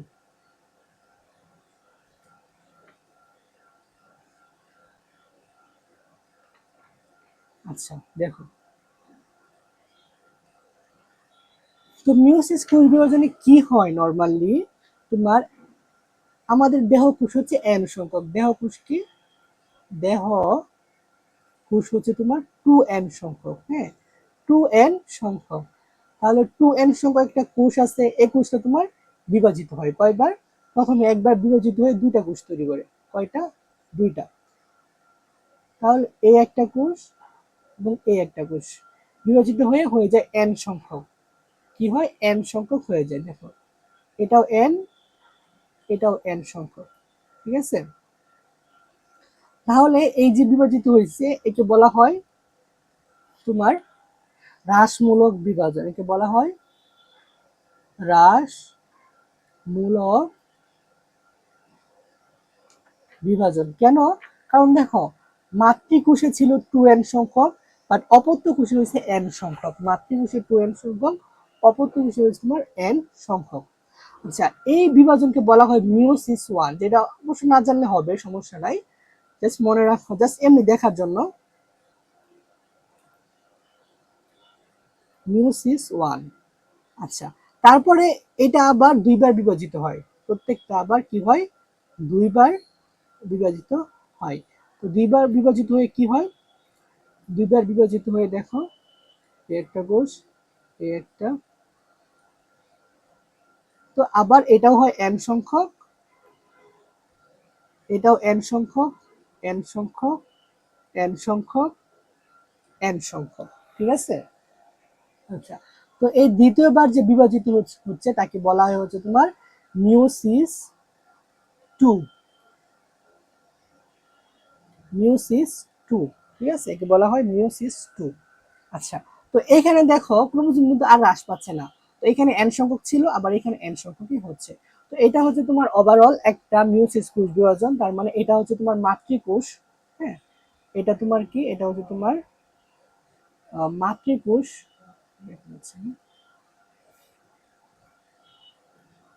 এটা কি? এটা হচ্ছে তোমার মাতৃকোষ। আর এইখানে যে এই চারটা কোষ হয়েছে, এই চারটা কোষকে বলা হয় অপত্য কোষ। কি বলা হয়? অপত্য, অপত্য কোষ। তাহলে মাতৃকোষে ক্রোমোজোম ছিল হচ্ছে 2n সংখ্যক, বাট অপত্য কোষে ক্রোমোজোম হয়ে গেছে তোমার n সংখ্যক। ঠিক আছে, মাতৃকোষে ক্রোমোজোম হচ্ছে তোমার 2n সংখ্যক, অপত্য কোষে ক্রোমোজোম হয়ে গেছে তোমার n সংখ্যক। বুঝছো? তার মানে মিওসিস কোষ বিভাজনকে কেন হ্রাসমূলক বিভাজন বলা হয়? কারণ এখানে হচ্ছে তোমার ক্রোমোজোম হ্রাস পায়, অর্ধেক হয়ে যায়। কি হয়? ক্রোমোজোম হচ্ছে তোমার অর্ধেক হয়ে যায়। এটা আমাদের একটু মাথায় রাখতে হবে। তো দেখো, এই মিওসিস কোষ বিভাজন কোথায় ঘটে? সেটা হচ্ছে তোমার জনন মাতৃকোষে ঘটে। কোথায় ঘটে? তোমার জনন মাতৃকোষে ঘটে। জনন মাতৃকোষ কোথায়? যেরকম শুক্রাণু ও হচ্ছে ডিম্বাণুতে হয়। শুক্রাণু এবং ডিম্বাণুতে হচ্ছে তোমার এই বিভাজনটা হয়, মানে মিওসিস কোষ বিভাজনটা হয়ে থাকে। জনন মাতৃকোষে হয়, শুক্রাণু এবং ডিম্বাণুতে এই কোষটা বিভাজিত হয়। ঠিক আছে, তো এখান থেকে আমাদের কি মাথায় রাখতে হবে, দেখো এখানে আরেকটা জিনিস দেখো, এখানে হচ্ছে তোমার নিউক্লিয়াস দুইবার বিভাজিত হয়, এটা একটু মনে রাখবা এক্সট্রা। নিউক্লিয়াস কয়বার, নিউক্লিয়াস হচ্ছে তোমার দুইবার বিভাজিত হয়। এখানে একবার বিভাজিত হয়েছে এই জায়গায়, আরেকবার হচ্ছে এই জায়গায় বিভাজিত হয়েছে।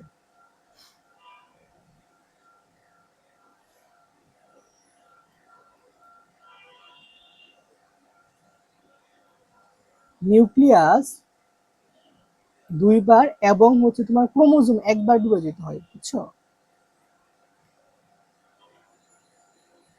ক্রোমোজোম একবার বিভাজিত হয়, এই বৈশিষ্ট্যগুলো একটু মাথায় রাখতে হবে। ঠিক আছে, তো নিউক্লিয়াস একবার এবং ক্রোমোজোম কি হয়, ক্রোমোজোম হচ্ছে তোমার দুইবার বিভাজিত হয়ে থাকে।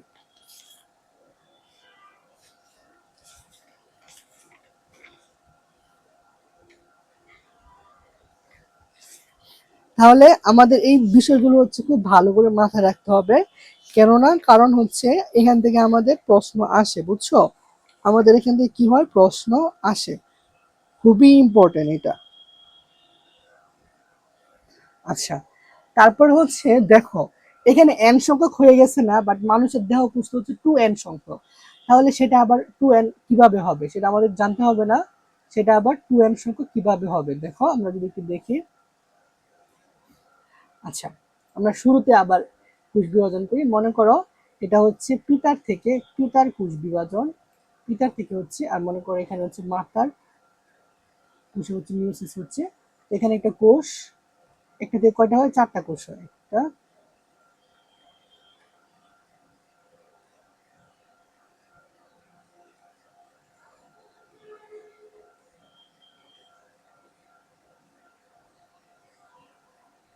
4টা কোষ হচ্ছে। মাতার ক্ষেত্রে যদি আমরা দেখি,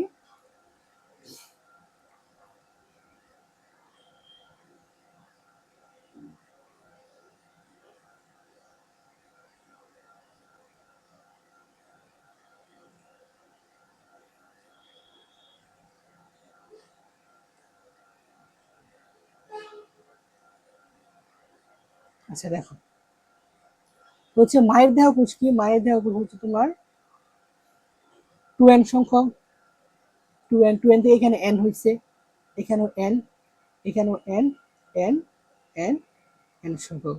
আর পিতার ক্ষেত্রে, পিতার ক্ষেত্রে হচ্ছে তোমার, পিতার ছিল 2n সংখ্যক দেহকোষ, দেহকোষ তো এটা হচ্ছে n সংখ্যক, n সংখ্যক, n সংখ্যক, n, n, n, ঠিক আছে। আচ্ছা, তো এটা কোন জায়গায় হয়, জনন মাতৃভুজে, শুক্রাণু এবং ডিম্বাণু। তো পিতার ক্ষেত্রে হয় তোমার শুক্রাণুতে, এবং মাতার ক্ষেত্রে হয় ডিম্বাণুতে। হ্যাঁ,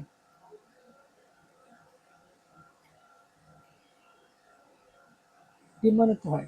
তো যখন তোমার দুটা কোষের মিলন হয়, দেখো এই এন সংখ্যক কোষ আসলো এবং এই এন সংখ্যক কোষ আসলো, আসার পরে কি হয়েছে, তোমার নতুন একটা কোষ তৈরি হয়েছে, কি হয়েছে, নতুন একটা কোষ তৈরি হয়েছে। দেখো এই কোষে পিতা থেকে আসছে একটা এন প্লাস মাথা থেকে আসছে আরেকটা এন, তার মানে কি হয়েছে, 2n সংখ্যক হয়েছে। ঠিক আছে, 2n সংখ্যক হয়ে গেছে। তো এই যে নতুন কোষটা হয়েছে তাকে বলা হয় জাইগুট। এই নতুন কোষকে কি বলা হয়, একে বলা হয় হচ্ছে তোমার জাইগুট, জাইগুট। তাহলে এই জাইগুটটা হচ্ছে পরবর্তীতে মাইটোসিস কোষ বিভাজনের মাধ্যমে একটা থেকে দুইটা, দুইটা থেকে চারটা, চারটা থেকে আটটা, এভাবে হচ্ছে তোমার একটি পূর্ণাঙ্গ প্রাণীতে রূপান্তরিত হয়ে থাকে। তার মানে দেখো দেহ কোষ ছিল এন সংখ্যক, দেহ কোষ ছিল হচ্ছে তোমার 2n সংখ্যক, আবার এই যে নতুন যে তোমার শুক্রাণু এবং ডিম্বাণুর মিলনের ফলে নতুন যে তোমার কোষটা হচ্ছে সেটা হচ্ছে তোমার জাইগোট, যেটা সেটাও 2n সংখ্যক, জাইগোট সেটা কি, 2n সংখ্যক। তো এই 2n এর মধ্যে একটা আসছে পিতা থেকে এবং আরেকটা আসছে তোমার মাতা থেকে। তো এইভাবে হচ্ছে তোমার প্রজাতির সক্রিয়তা বজায় থাকে। হ্যাঁ, তার মানে তোমার একটা প্রজাতির মধ্যে তার ক্রোমোজোম যত থাকে, পরবর্তী বংশধরের ক্রোমোজোম সেম থাকে, হ্যাঁ, বাড়েও না কমেও না। তো এটা হচ্ছে আমরা দেখতে পাচ্ছি। ঠিক আছে, আচ্ছা আরেকটা জিনিস দেখো, মানুষের ক্ষেত্রে মানুষের ক্রোমোজোম কত জোড়া জানো? মানুষের ক্রোমোজোম হচ্ছে তোমার 23 জোড়া। কত জোড়া? 23 জোড়া বা 46টি, বা হচ্ছে তোমার 46টি। এটা একটু মাথায় রাখতো, মানুষের ক্রোমোজোম কয় জোড়া? 23 জোড়া বা 46টি। তার মধ্যে হচ্ছে তোমার 22 জোড়া। আচ্ছা আমি একটু দেখাই ভালো করে।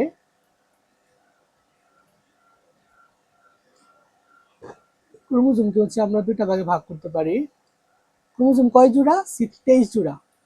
23 জোড়া। আচ্ছা, এর মধ্যে একে দুইটা ভাগে ভাগ করা হয়েছে। একটা হচ্ছে তোমার অটোজোম, ঠিক আছে, এর মধ্যে অটোজোম। আরেকটা হচ্ছে তোমার সেক্স ক্রোমোজোম। হ্যাঁ, আরেকটা কি, সেটা হচ্ছে তোমার সেক্স ক্রোমোজোম।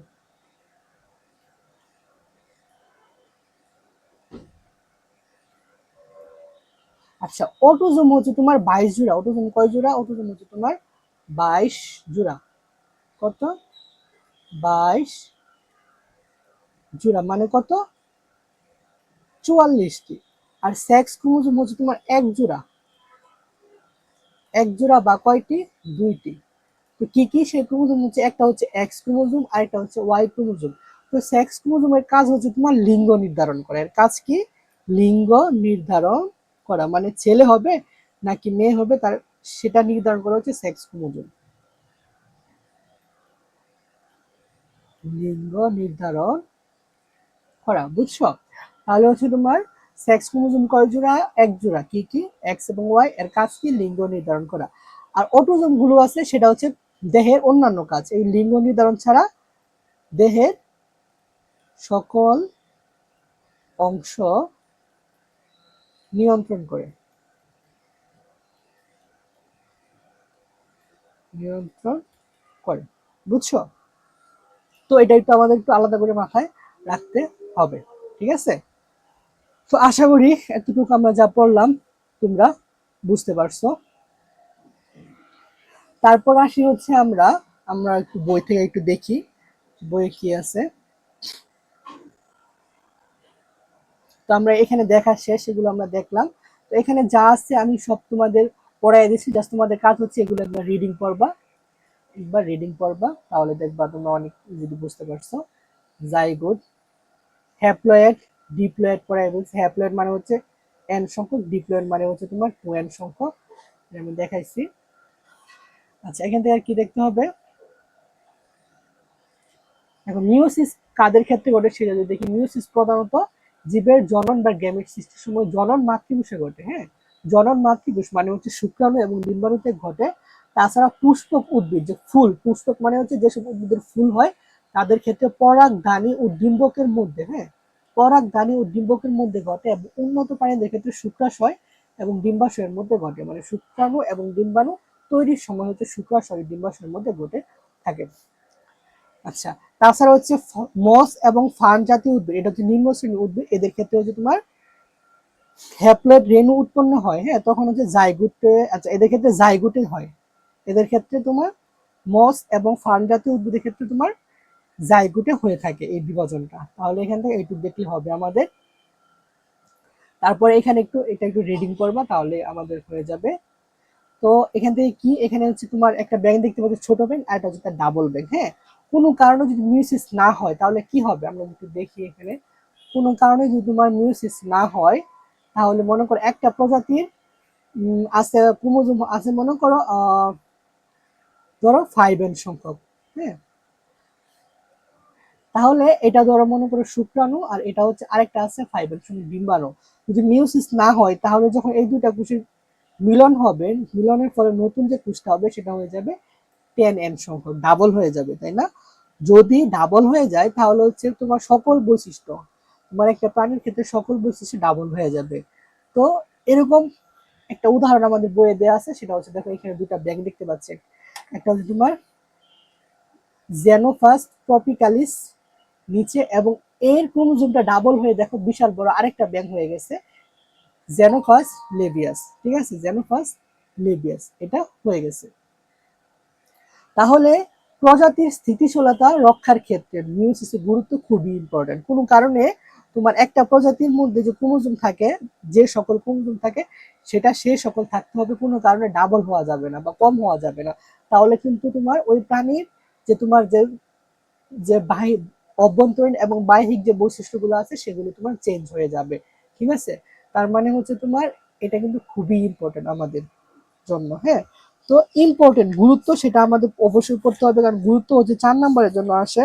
তো এটা যদি না পারো মাইটোসিস এবং মিউসিসের গুরুত্ব, তাহলে কিন্তু খুবই বড় সমস্যায় পড়বা। ঠিক আছে, আচ্ছা আমরা যদি একটু গুরুত্বগুলো কি সেগুলো যদি একটু লিখি, দেখো 1 নম্বর মিউসিসের গুরুত্ব হচ্ছে তোমার এরা কি করে, জনন কোষ সৃষ্টি করে, জনন কোষ সৃষ্টি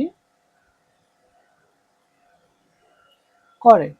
আচ্ছা জনন কোষের মধ্যে কি কি আছে সেটা হচ্ছে তোমার শুক্রাণু ও ডিম্বাণু জনন কোষ সৃষ্টি করে। 2 নম্বর বৈশিষ্ট্য যদি আমরা একটু দেখি, দেখো 2 নম্বর বৈশিষ্ট্য হচ্ছে ক্রোমোজোমের সংখ্যা ধ্রুব রাখা, মানে সমান রাখা।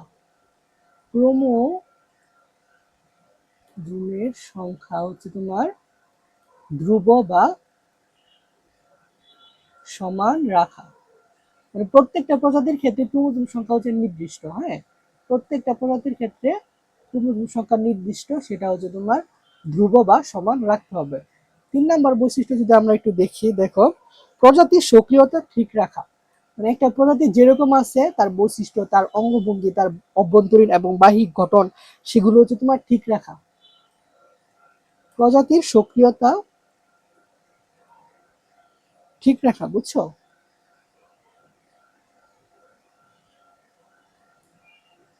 সক্রিয়তা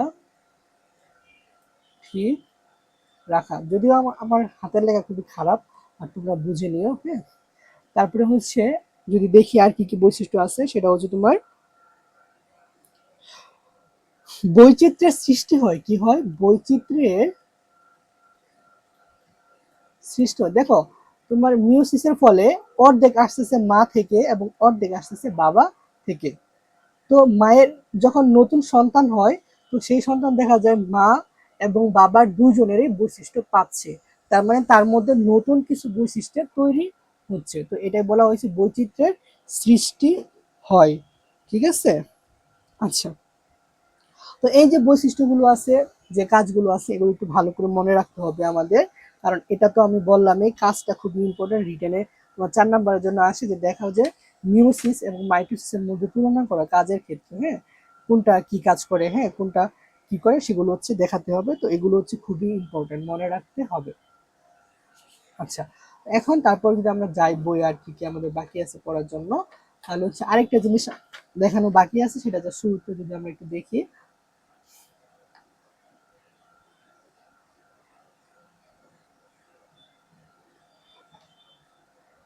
আচ্ছা, এখানে দেখো যে মাইটোসিস কোথায় ঘটে, মনে রাখবা যেখানে বৃদ্ধি পাচ্ছে সেখানে মাইটোসিস হচ্ছে, যেখানে বৃদ্ধি পাচ্ছে সেখানে কি হচ্ছে, মাইটোসিস মাইটোসিস হচ্ছে।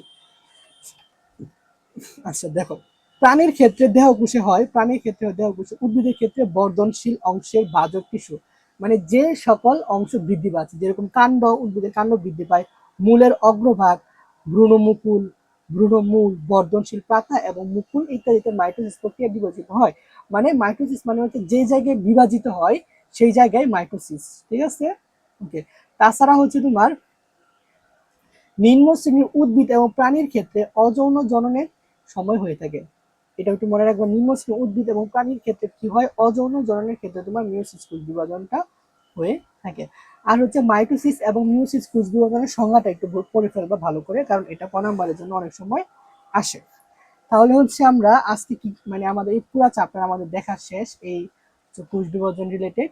তো হচ্ছে এই চ্যাপ্টার আমরা কি কি পড়লাম, আমরা পড়লাম হচ্ছে তোমার মাইটোসিস কোষ বিভাজনের বৈশিষ্ট্য পড়ছি, তারপরে হচ্ছে তোমার কি পড়ছি যে কোথায় ঘটে, তারপরে হচ্ছে তোমার 5টা ধাপ ছিল, 5টা ধাপের বৈশিষ্ট্যগুলো আমরা দেখছি, তারপরে হচ্ছে মিয়োসিস দেখছি। হ্যাঁ, তারপরে হচ্ছে তোমার মিয়োসিসের মাধ্যমে কিভাবে হচ্ছে তোমার ক্রোমোজোম সংখ্যা ধ্রুব থাকে সেগুলো হচ্ছে আমরা দেখছি।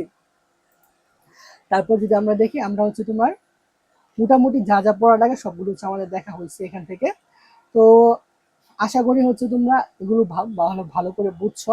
তো তোমার কাজ হচ্ছে যারা ক্লাসটি ভালো করে করতেছো, তো শুরু থেকে প্রথম পর্যন্ত একটু নোট করে ফেলবা, তাহলে হচ্ছে যখন পরবর্তীতে পড়বা অনেকটা ইজি হয়ে যাবে। হ্যাঁ, তো আবার দেখা যায় বই থেকে পড়তে গেলে হচ্ছে এগুলো অনেক কঠিন লাগে বৈশিষ্ট্যগুলো, তো যদি নোট করো তাহলে অনেকটা ইজিলি পড়তে পারবা।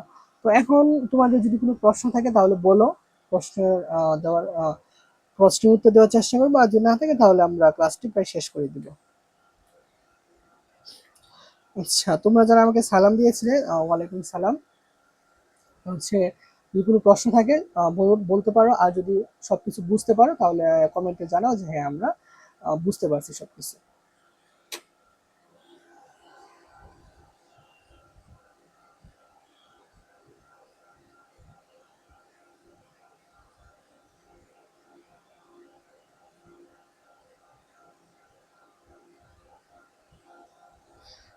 আচ্ছা, তাহলে হচ্ছে তোমাদের কিছু এইচডাব্লিউ দিয়ে তোমরা যারা এই ক্লাসটি করছো এবং পরবর্তীতে করবা, দেখো আমি এত কষ্ট করে তোমাদের টানা প্রায় 1.5 ঘন্টা এক জায়গায় বসে ক্লাস নিচ্ছি।